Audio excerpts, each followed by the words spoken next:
V Mariboru je čiščenje odpadne vode odlično urejeno, saj centralna čistilna naprava Maribor izpolnjuje najstrožje okoljevarstvene standarde Evropske unije. Med drugim že od leta 2004 zagotavlja tudi terciarno stopnjo čiščenja vode. Terciarna stopnja pomeni popolno očiščenje dušika in pa popolno očiščenje fosforja.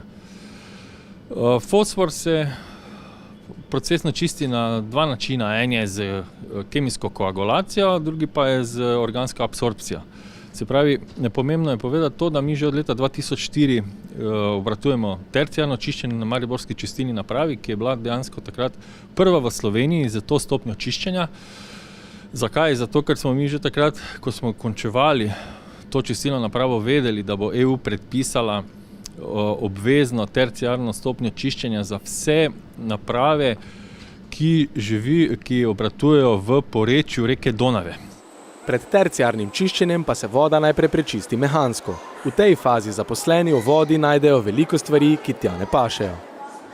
Prišla je kakšna koža od neke divje živali, se pravi kakšna srna, bila je že tudi prašičja koža, tako da odpadki so kar zanimivi. Tukaj najdemo tudi take odpadke, oziroma ogromno taktičnih odpadkov, ki pač sem ne sodijo. Se pravi tudi vlažilni robčki, takšne zadeve, potem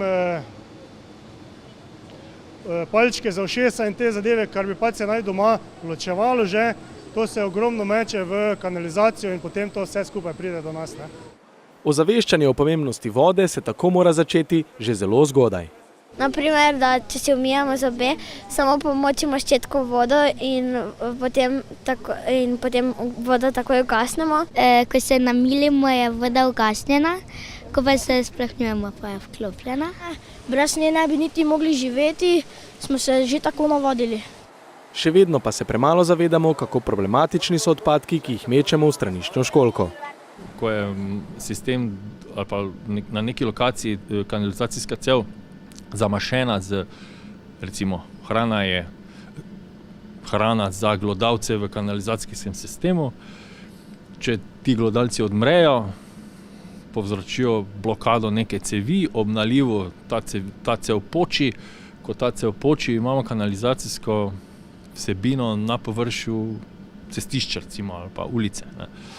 Pred kakšnim mesecem so iz čistilne naprave vzorce vode poslali tudi na Inštitut Jožef Štefan, od koder čakajo rezultate, ali so v mariborskih odpadnih vodah sledi prepovedanih drog, zdravil ali fitofarmacevtskih sredstev.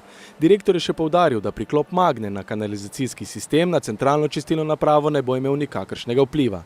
Še vedno pa ostaja težava z muljem, ki nastane kot stranski produkt čiščenja vode, vendar je za njegovo končno dispozicijo odgovorna Mestna občina Maribor.